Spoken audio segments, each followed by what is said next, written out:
കൃഷ്ണ ഗുരുവായൂരപ്പ.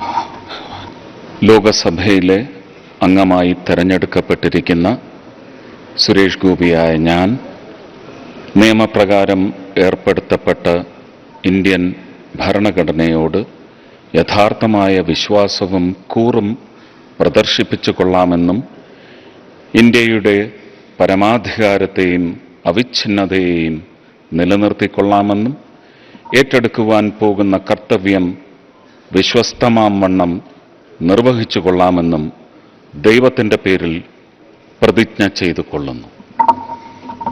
കേന്ദ്രമന്ത്രി സുരേഷ് ഗോപി ലോക്സഭാംഗമായി സത്യപ്രതിജ്ഞ ചെയ്തു. തൃശൂരിൽ നിന്നുള്ള എംപിയായ സുരേഷ് ഗോപി മലയാളത്തിലാണ് സത്യപ്രതിജ്ഞ ചെയ്തത്. ഷർട്ടും വെള്ളക്കസവുമുള്ള മുണ്ടും ധരിച്ചെത്തിയ സുരേഷ് ഗോപി ദൈവനാമത്തിലായിരുന്നു സത്യപ്രതിജ്ഞ ചെയ്തത്. കൃഷ്ണ ഗുരുവായൂരപ്പ എന്ന് വിളിച്ചുകൊണ്ടായിരുന്നു സുരേഷ് ഗോപി സത്യപ്രതിജ്ഞ ചെയ്യാൻ പീഠത്തിനരികിലെത്തിയത്.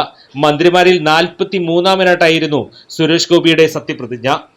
BJPയുടെ കേരളത്തിൽ നിന്നുള്ള ആദ്യ ലോക്സഭാംഗമാണ് സുരേഷ് ഗോപി. മൂന്നാം മോദി സർക്കാരിൽ ടൂറിസം, പെട്രോളിയം വകുപ്പുകളുടെ സഹമന്ത്രിയാണ് അദ്ദേഹം.